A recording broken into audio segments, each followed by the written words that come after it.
Sir, sa inyo ang end usab sa mga ekonomistas, gutanas ekonomiya sa Nasud Pilipinas. Unsa ang inyo ang gilauman nga kaniabang mahimong pinakaunang economic priorities nga iya ang paghisgutan karon na Sir kung mahisgutan?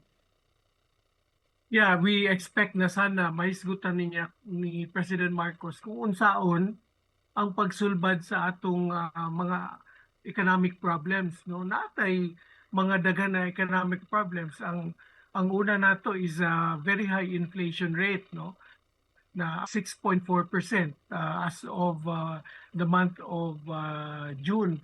And even at the level of 6.4%, taas kayo siya. And we cannot just make an excuse na it's because of the oil crisis. Because even before the oil crisis, ang atong presyo sa palalito nagsige na magsaka, no? Na-aggravate lang siya pagsaka aning mga presyo sa lana.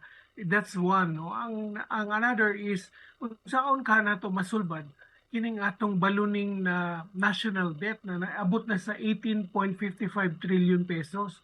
And of course our increasing budget deficit na niabot siya og more than 1 trillion per year, no, sugod atong 23, 24, 25.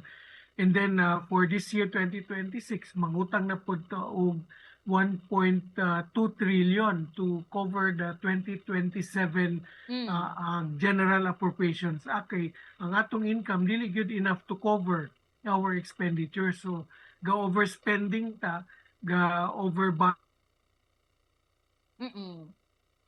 Okay. according to Lito Banayo, nag-overstealing pod ko, no, mao na nga puro ra over.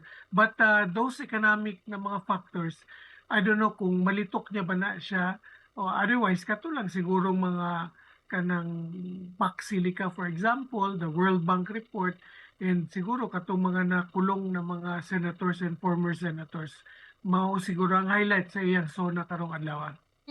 Sir, tuod katong you mentioned kanibang pagsalika o sa statement ninyo ani sir, unsa man nga ain ba considering nga luag man kay US pero why is that nga sa Pilipinas gud nila gusto sir unsa makabenepisyo ba ang katawang Pilipino ani if ever? Of course, ang main issue nato diha is the supply of the critical earth materials, no. Mao man tong ang focus ng US is to get away from China because of the tension between China and US, na kung if that will happen, maapektuhan ang mga supply, for example, sa semiconductors, sa mga chips, which are necessary for AI, for the computers and the cell phones, for example. So, ang challenge nato ani is ako personally, uyon kong itukod because this is an opportunity for the Philippines to really generate enough revenues aside from the employment, no, but of course with safeguards, no. When we say with safeguards, nakabalo na ang atong gobyerno na i-issue on water. So dapat part and parcel of the program of work of the Paxilica will be to create their own water system. Ang sa electricity, for them to create their own power plant, and kanidayong sa mining because of the bigger or expected bigger demand for mga essential critical na mga earth minerals like copper, chromite, silica, and of course ang kining whatever na mga kinahanglan nila sa kining sa production or kining sa Paxilica, ang magkaroon ng proliferation of mining, no. So dapat makontrol po nato ni siya such that we strengthen the existing environmental laws on mining. And of course, inida yung security concern, no. Siguro a portion of the revenues that will be generated from Paxilica should be earmarked for the AFP modernization para makapalit po tawag insakto nga eroplano, mga Navy ships na para maprotektahan nato ang atong borders because of the heavy investment of US and other countries as opposed to the strength ng China, no. So muragang kinahanglan protektahan po nato ang atong borders because this moinit ang situation nato with China. because of this. Okay. Going back, sir, last year nga sona ni PBBM 2025. Unsa man dismayado ba ta ato, sir, tuod last year? I think wala man gyoy substantial na accomplishment no ang atong administration. Ang in fact naaman untay silver lining katong iyang giingon nga mahiya naman kayo, but I think this administration did not expect na ingon ana ang backlash no na kanang ang iyang statement na mahiya naman kayo. He may be aware of the ongoing anomalies, pero wala siya mag-expect na ingon ana kadako ang backlash no, such that kung tanawon nimo karon mao nang problema nato karon nga kanang wala nato masulbad o wala matagaan og insakto na pagtagad kining flood control project. Sir, I've read your katubang post nimo sa mo social media. State of the Nation address to state of no achievement. Sir, why is that? Yeah, because kung lantawon nato nga how come nga ang atong gross domestic product, ang growth nato, although we're still growing, nga naman nga all-time low at 2.8% for the first quarter of 2026. That means ang atong yung economic managers are not doing their task. Unsa may pasabutan na. For example, kabalutang daghan kayong external factors aside from the oil crisis. For example, US President Trump levied us for 19%, nahimog 12% or whatever percentage of that. Ang atong export industry, nihinay gid siya. No? Kay, number one, ni-lessen ang demand because kung naay additional tariff, kinsa man ang mo-shoulder sa tariff, katumang buyer or importer from US. No? So kung ingana ang situation, that means it will now be very expensive for them to import from the Philippines. That's why ang atong gihulatan adto gilauman na unta na strengthen ang atong gobyerno kining atong export industries kay so that dili lang ta magsalig sa US as market, naglantaw unta ta sa European Union na other European countries and of course other Asian and ASEAN countries. No, mao na siya ang isang ngano man na pasagdan nga nagsalig lang ta in our country's generation of US dollars. We relied heavily on our overseas Filipino workers, and because of the war nagkaroon ng gamay na dent, although still this is dollars, no, but dili pwedeng kana lang siya forever. We should be able to strengthen our economy by way of supporting our export industry. That's one, no. And then ang kining, for example, kining nahitabo nga oil crisis, it shows the lack of gitawag nato nga strategic oil reserves, no. Pasabutan na nga kung naa di ay like this continuing or ongoing oil crisis, nakita nato mag-increase na po tomorrow by 6 pesos per liter. Last Tuesday, nag-increase ng 10 pesos per liter. That means mag-abot na sa og 100 pesos per liter for diesel. No? Ang ato is what has our government done to really cushion the impact. No? Pasabot na ko, Bongbong Cristi, is dili kinahanglan nga maghatag yun ta og ayuda every now and then. Dapat yun, ang gobyerno nato natay gitawag nga strategic oil reserve such that kung gagmay ra nga lihok dito sa gawas, dili kinahanglan nga mabatian na siya sa ordinary nga mga drivers, ordinary na consumers, kundi the government will be able to shoulder the effect of that little movement of, for example, in the oil prices. No?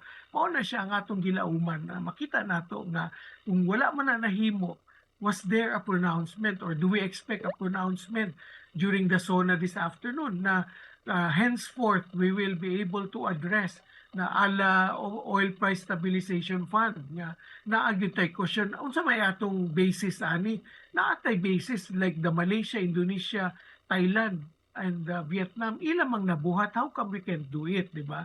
And then kining sa atong food security wa ngano man nga ang atong presyo sa paliliton, especially sa pagkaon, dili man gyud gaubos. In fact, it continues to rise. What used to be 40 pesos per kilo, karon 60 pesos per kilo na ang bugas. Dayon asa man ang 20 pesos per kilo nga gi-announce, no? Kung naa man na siya, it's very selective and it's very limited. Gamay ra nga tao, but it does not show the real situation. Gisubsidize na siya sa gobyerno, gipanghatag. That's not the real essence we want to see. What we want to see is really the agricultural productivity. For example, ang harvest natin per hectare should be at par with Vietnam na nasa 8 to 10 hectares metric tons per hectare. Dili kay at the 4 to 5 hectares metric tons per hectare ang yield, no? So kana siya ato nang gilauman nga makita nato nga unsaon kaha dili ta totally magdepend lang sa importation. Gamay ra nga shortage, import na dayon. What happened to our di ba masagana 99 and our skill and knowledge in terms of rice production, di ba? Gitudloan nato ang Vietnam ug Thailand, and yet now we are importing from these countries. So siguro si mas i-prioritize siguro kana ba nga di ta mo kog mga produkto gikas gawa so i-prioritize nato ato makigsunan nga mga mag-uma. Sir, on the other hand, in your end kani bang ato ang current economic policies yung tabag enough ba ni to address the rising cost of living, Sir?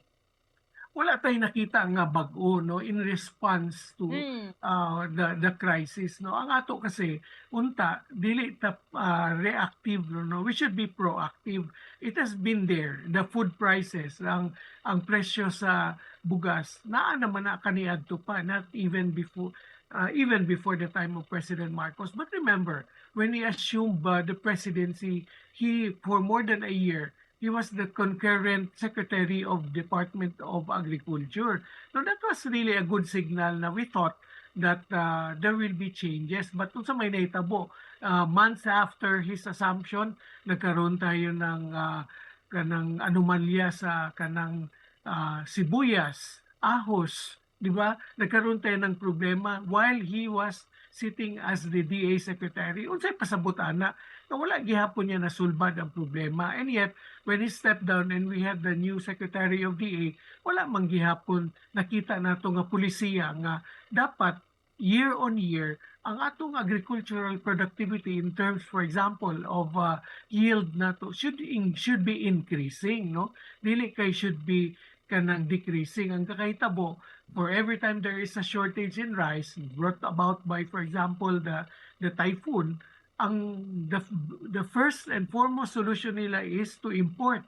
And that's not really good for us, no, kung if you look at long term. That's why kung mag-ingon ka unsa may pulisiya nato, we don't have the current policies or new policies to address these problems, no. And then kining atong budget deficit, no, maybe it's high time we really control our spending. Kay the more budget we have in the GAA, the more nga opportunities for these unscrupulous congressmen and legislators to steal the money. No, wala kay salig na sa DPWH. Every time there is a project, mag-ingon ta nga DPWH, dili na nato masaligan nga they will not make tinunto, no, na they will make sure na they will redeem the name of DPWH. That's very unfortunate because if we give it to DPWH or any other government agencies, chances are mao gihapon ang kalaki, no, because the legislators and these implementing agencies are really working hand in hand to ensure that itong mga projects they will have control of. Okay, sige, magkamumugba kasi ni Sean sa ito nagkauban karon karon nga po na si Sir Ray Talimio Jr. usa ka ekonomista. Sir Ray, dagang salamat. Mayong hapon o hangtod sa sunod nga higayon. Daghang salamat, Bombo Cristina, and to all listeners of Bombo Radio Malay-Balay Bukidnon. Oras sa Bombo Radio 29 minutos.